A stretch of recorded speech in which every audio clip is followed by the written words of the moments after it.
Her eyes drift beyond the boundary wall, where the rhubarb has gone to seed, and spirals of golden heads lighten the shade. Why shouldn't some of the umbellifers stick their feathery heads in the air and feed the hoverflies?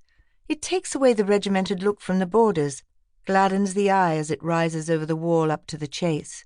Here the great oaks sleep in the dusk on the high ridge, silent witnesses to centuries past, silhouetted against a marigold sky. Nothing like trees to cut you down to size, outliving each generation in the end, and Miss Bagshott wonders, is it true? Do her ancestors really stretch as far back as the forest itself? Who cleared this piece and chose this blessed plot to feed themselves? Then she hears the soft trickle of water over stones. The stream which meanders through her patch is so much a part of her garden that she scarcely gives it a thought. Now, in the silence of evening, amidst the perfume of newly mown grass cuttings on her compost heap, Miss Bagshott smiles. Humankind never strays far from the source and giver of life, and Fridwell Spring must have been named in someone's honour. But who and why?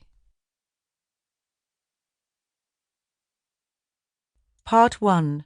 The Clearing at Fritha's Well, A.D. 912. All things pass away, so may this. Dior's Lament. The Exeter Book. The Peony. The roots are held to be of more virtue than the seed. The root is also effectual for women that are not sufficiently cleansed after childbirth, and such as are troubled with the mother, for while likewise the black seed beaten to powder is also available. Into the forest. The buzzard circled and coiled high over the forest, patrolling above the treetops, sweeping the air with upturned wings, dark against the lavender sky of late spring. The roosting birds hid deep under the branches, wary and silent, until danger passed over. The wolves, like grey shadows, crouched under cover of scrub, watching the lambs graze in a terraced clearing. The bird was joined by its mate. They swooped down into the vale of the silver river which coiled like a snake, glistening in the moonlight. Down to the dark earth clearings and the smoke of man, spiralling up to greet them from holes in the thatched rooftops. The sun was setting low over the thick forest of the west. Rays of pink and orange promised a settled spell of weather. To the east lay the grey swamps of the Minster Church clearing, more sloping terraces fallen to the foe of woodland, the plough. Further afield stood the earthworks of Tamworthig, open land, no longer the domain of wolf or eagle. The buzzards soared back to their roosts among the oaks. Underground, moles were turfing and digging to the surface, pushing through the bracken fronds. Worms were churning and sucking down the rotten autumn leaves. They could feel the thunder of heavy ox hooves and the rumble of cartwheels. Men were on the move.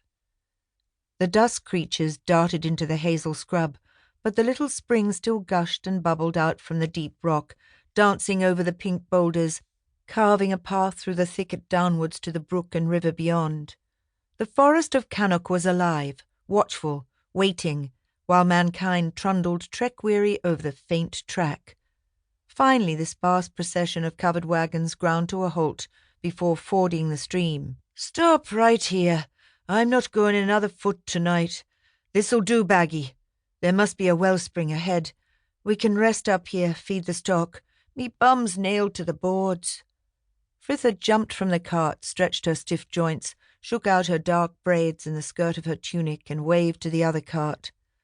There was a scent of bluebells on the dusk air. They were on the edge of a forest, and somewhere close by a spring was trickling into this shallow stream. It would be an ideal spot to rest their weary bones.